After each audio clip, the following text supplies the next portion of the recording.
अज्ञानाच्या अंधकाराला दूर ही ज्ञानाची ज्योत करेल. अज्ञानाच्या अंधकाराला दूर ही ज्ञानाची ज्योत करेल. ज्योतीचे हर एक किरण ग्राहकाला नवतेज ठरेल.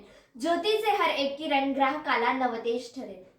दरवर्षी 24 डिसेंबर हा दिवस भारतात राष्ट्रीय ग्राहक दिन म्हणून साजरा करण्यात येतो. 1986 साली राष्ट्रपतींकडून राष्ट्रीय ग्राहक संरक्षण कायद्याला मंजुरी देण्यात आली. त्याच दिवसाची आज आठवण करून द्यायला आपणासमोर उभी आहे. नमस्कार, मी सोनवणे आकांक्षा विजय, इयत्ता 10वी अ ची विद्यार्थिनी. 24 डिसेंबर हा दिवस भारतात राष्ट्रीय ग्राहक संरक्षण दिवस म्हणून ओळखला जातो. या दिवसाचे मुख्य उद्दिष्ट म्हणजे ग्राहकांच्या हक्कांचे संरक्षण आणि ग्राहक जागरूकता वाढवणे होय. आधुनिक काळातील ग्राहक म्हणजे बाजारपेठेतील राजाच आहे. जागतिकीकरणाच्या स्पर्धात्मक युगात ग्राहक राजा हा महत्त्वपूर्ण घटक मानला जातो आणि महत्त्वाचा घटकही आहे. राष्ट्रीय ग्राहक संरक्षण कायद्याद्वारे ग्राहकांना काही मूलभूत हक्क देण्यात आले आहेत, जसे की सुरक्षिततेचा हक्क, माहितीचा हक्क, तक्रार करण्याचा हक्क, निवड करण्याचा हक्क म्हणजेच मतदानाचा हक्क आणि सर्वात महत्त्वपूर्ण हक्क म्हणजे शिक्षणाचा हक्क.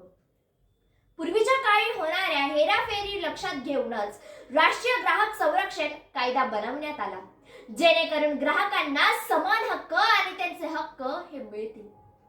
बऱ्याच वेळास आपण आपल्या हक्कांबद्दल जागरूक नसतो. आपल्याला माहित नसते की आपल्याला कुठले हक्क दिले गेले आहेत आणि त्याच कारणामुळे आपण बऱ्याचदा अन्याय सहन करीत असतो. पण राष्ट्रीय ग्राहक संरक्षण कायद्याने ग्राहकांना समान असे हक्क प्रदान केले आहेत. ग्राहक म्हणून आपल्याला राज्यघटनेने नागरिकत्वाचे हक्क दिलेले आहेत व राष्ट्रीय ग्राहक संरक्षण कायद्याद्वारे ग्राहकांच्या हक्कांचे रक्षणही केले जाते.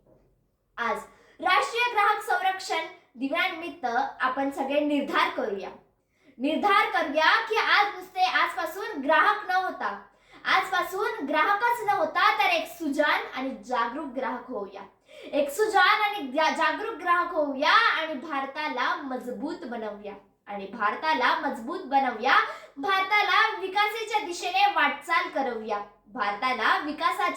वाटचाल करूया. जय हिंद, जय महाराष्ट्र. धन्यवाद.